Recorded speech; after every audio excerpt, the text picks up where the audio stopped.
Look at this airflow diagram. To move fast, a vehicle needs to slice through the air like a teardrop. To survive off-road, it requires the high clearance and blunt angles of a brick. This machine rejects that compromise. At first glance, resting pristine against classical architecture, it looks built purely for high society. But look closely at the lower front fascia. The carbon fiber lip and massive intakes generate downforce to stabilize the chassis. Moving up, the wide main grille strakes force-feed cold air into an engine operating under extreme thermal stress.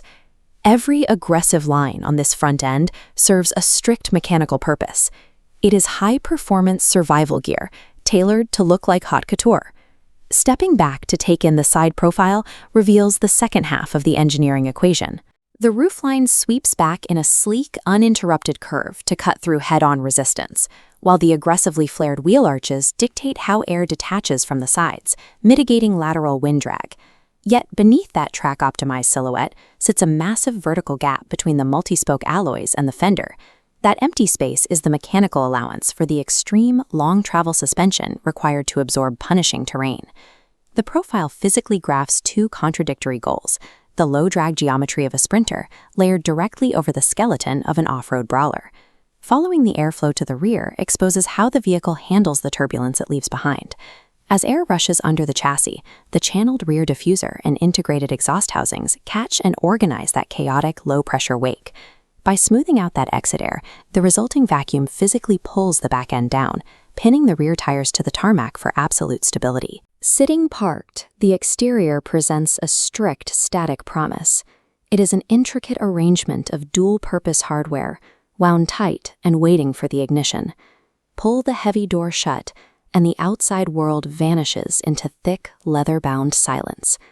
Engineers utilize dense acoustic glass and multi-layered structural damping, specifically calibrated to absorb and cancel out violent road vibrations and wind shear before they ever reach the cabin.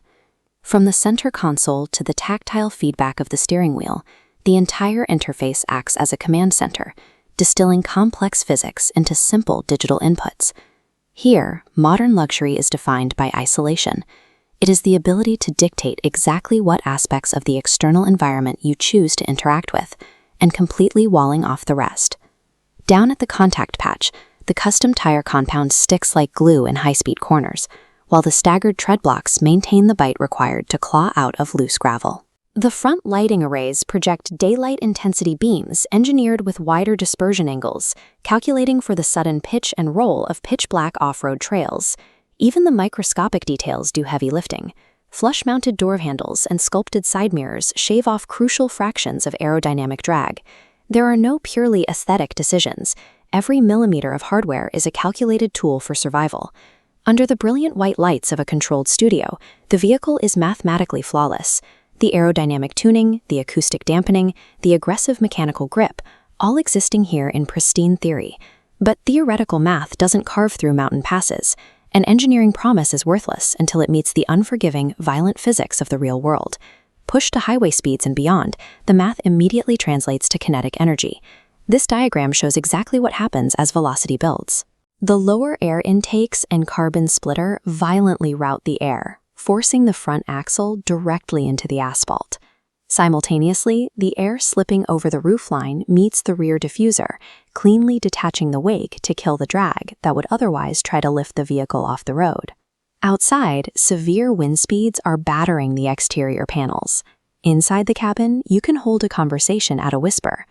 On rigid pavement, it delivers on its first mandate, dominating the miles with the sharp, planted precision of a Grand Tourer. Then, the pavement ends, and the predictable surface is swallowed by the shifting chaos of deep desert sand. The suspension geometry instantly detects the loss of solid ground, dynamically extending the shock travel to swallow the massive, uneven impacts of the dunes. Those massive alloys and multi-purpose tread blocks suddenly act like snowshoes, spreading the vehicle's tonnage over a wider surface area to float across the sand instead of digging its own grave. Through the windshield, the horizon violently pitches and rolls, yet the driver remains anchored in a climate-controlled sanctuary. High-speed compression damping and tire flotation combine to neutralize the desert's attempt to stall the vehicle's momentum. Trading dry sand for dense, waterlogged jungle mud pushes the traction physics to their absolute breaking point. Look at this drivetrain schematic.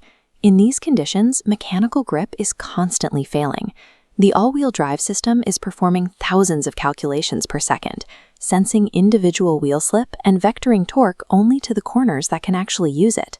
Heavy clay and submerged roots try to halt forward momentum, but the powertrain powers forward, churning through the abrasive muck without a stutter. The polished, high society silhouette holds firm. None of its aerodynamic refinement has cost it an ounce of brutal utilitarian strength. Out here in the fading twilight, caked in dirt and radiating intense heat from the hood, the machine finally rests. Compare this scarred, breathless state to the pristine marble and glass reflection from where we started. We tested a hypothesis of airflow and acoustic isolation and demanded it hold true across the high-speed asphalt, the sinking sand, and the deep mud. True engineering excellence is achieved when track-level sophistication remains unbroken at the absolute edge of the map.